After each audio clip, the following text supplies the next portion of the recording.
I'm a full-time professor here. I also am Italian-American, and I happen to agree with the protester in the back. Well, I have to say, as a professor, that you would come. I really appreciate that, because I know students come out a lot, but professors don't always come out to hear opposing points of view, so that's a wonderful thing. It's my duty. But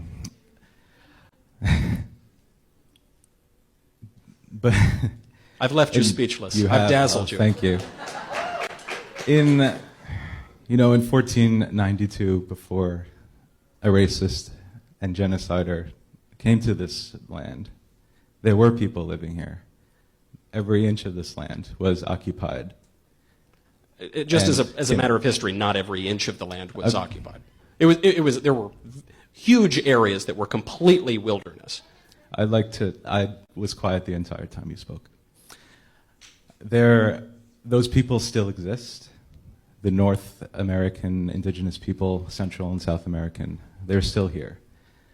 And I would like to know how you can say that they have no ancestral claim to this land, and that as a white person, you can say that they cannot migrate freely and cannot use the land freely that they rightfully own and have for thousands of years. Well, Mike, I'd like you to be more specific. Which people specifically and which land specifically? Because there were lots of different peoples in the northern and southern, in North America and South America at the arrival of Christopher Columbus. So which people do you think have a claim to which land?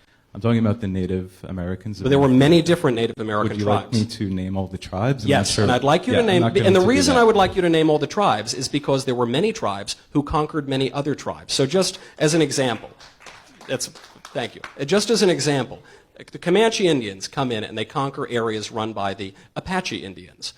Now the United States comes in and it owns that land. To which tribe should that revert? To which tribe should that land revert? The Comanche who had it before us, or the Apache who had it before them? Moreover, for the people who still exist, you're referring to Christopher Columbus in an ahistorical way by calling him some sort of racist or some sort of genocidal maniac. The man never committed any sorts of genocide at all, and he was actually known among the Spanish explorers for his good treatment of the natives. That point is neither here nor there. And I encourage people to read biographies of Christopher Columbus because there's a lot of historical fiction out there.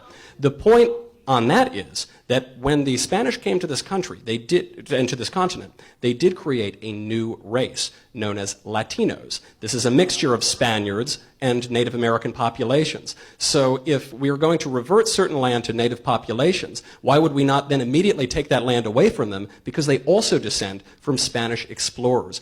In what sort of atomized way would you define your own race, your own identity? I think this is a very backwards and ultimately impossible view of personal identity that puts your stock in some particular ancestor rather than something that is larger than yourself. I think it's a madness of the modern left, and it leads to crazy policy proposals, such as saying that somebody who descends from a native population in Colombia has a right to move to any apartment he wants to in New York because of race or something.